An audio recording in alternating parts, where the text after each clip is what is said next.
This is Plant-Based Briefing. Should I supplement B12? Part 1 by Brigitte Gemme at veganfamilykitchen.com, and I'm your host, Marian Erickson.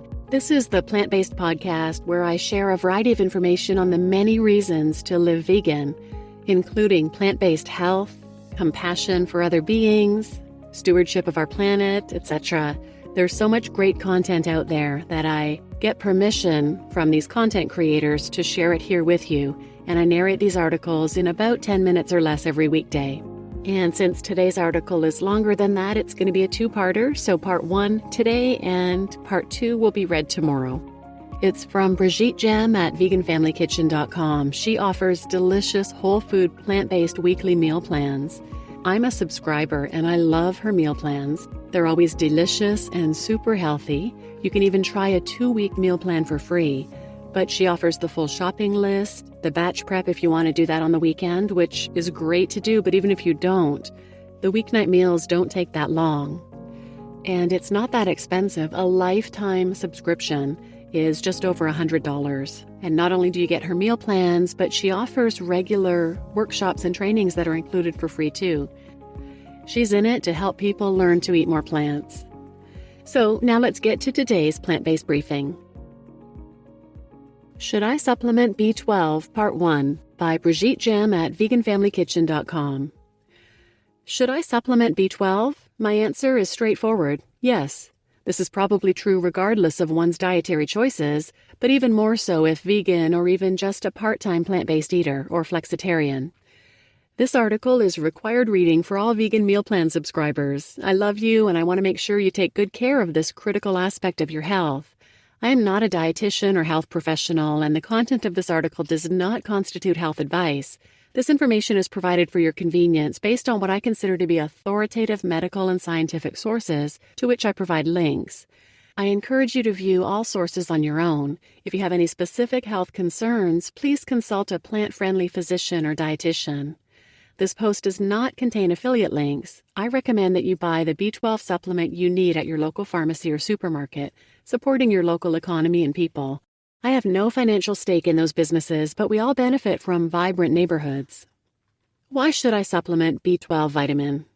In my personal experience, many pharmacists and physicians are insufficiently aware of the risks of vitamin B12 deficiency and of the best practices in supplementation required to ensure long-term good health. Hence, your health professional may not be armed with the most recent peer-reviewed information on this topic, and they may even downplay the need for supplementation. Thankfully, authoritative plant-based nutrition sources such as Dr. Michael Greger of nutritionfacts.org are on top of this critical topic. In his video about the symptoms of vitamin B12 deficiency, Dr. Greger is categorical. Yes, eating a whole foods plant-based diet has great health benefits, but, quote, underestimating the risks of B12 deficiency nullifies the benefits of a vegetarian diet or even a diet centered around plant foods but containing meat a few times a week, unquote. Vitamin B12 is essential to the formation of red blood cells, proper nerve function, and many, many other processes inside our bodies, some of which we may not understand fully. It is so integral to our health that deficiency can lead to a broad range of dire consequences. Dr. Greger mentions these issues based on his review of the literature. Quote, it can cause everything from abdominal distension and chronic diarrhea to shortness of breath and swollen, painful feet.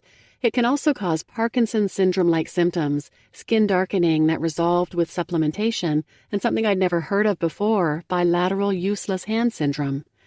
The many faces of B12 deficiency include neurologic symptoms such as numbness and tingling in the hands and feet, muscle cramps, dizziness, cognitive disturbances, difficulty walking, erectile dysfunction, as well as fatigue and psychiatric symptoms like depression and even psychosis, unquote. In addition to these more spectacular symptoms, B12 deficiency over time is associated with a rise in homocysteine in the blood, an amino acid that, when elevated, leads to a hardening and thickening of artery walls. Thus, ironically, the heart-friendly whole foods plant-based diet can lead to poor arterial health and eventually a stroke if vitamin B12 supplementation is neglected. There are no ifs and buts. Supplementation of vitamin B12 is required. Okay, you got my attention, but what is vitamin B12 and where does it come from? Vitamin B12, also called cobalamin, is produced from cobalt by bacteria present in the soil and, among other places, in the guts of animals such as humans, cows, pigs, chickens, and fishes. The combination of modern, intensive agricultural practices and of an increase in hygiene at all levels of food production have meant that vitamin B12 is no longer available in sufficient amounts on our plates. Our guts are not producing enough to sustain B12's many critical functions. Some people argue that meat is a natural source of B12, but that's an outdated view. Soil depletion means that farm animals are also at risk for B12 deficiency, which is why cobalt must be added to ruminants' feed. B12 is also injected into them. The routine use of antibiotics worsens the situation.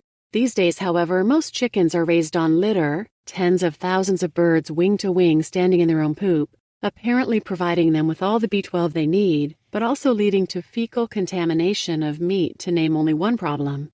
As Dr. Greger says, quote, "The more hygienic our meals, the less B12 we get," unquote. He points out that hygiene is great because we don't get cholera outbreaks very often anymore. Vitamin B12, however, remains required for our health. How much vitamin B12 should I take? Here is Dr. Greger's updated 2020 recommendation on vitamin B12 supplementation. Vegan, vegetarian, and flexitarian people should get 2,000 micrograms once per week or 50 micrograms daily. Children 6 months to 3 years of age, 5 micrograms daily.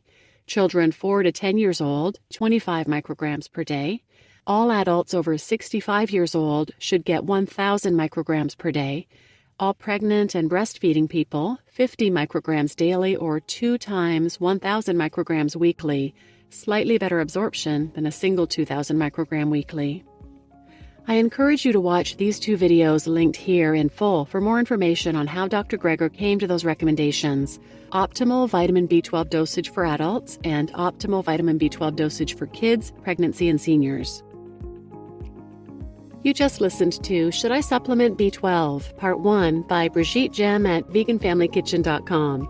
And I'm your host, Marian Erickson, and this is Plant-Based Briefing. Tune in tomorrow for Part 2, where you'll hear Brigitte cover things like what kind of vitamin B12 should you take? Do you still need to supplement if you eat animals or animal products? Can you just take a multivitamin? Can you just eat fortified foods?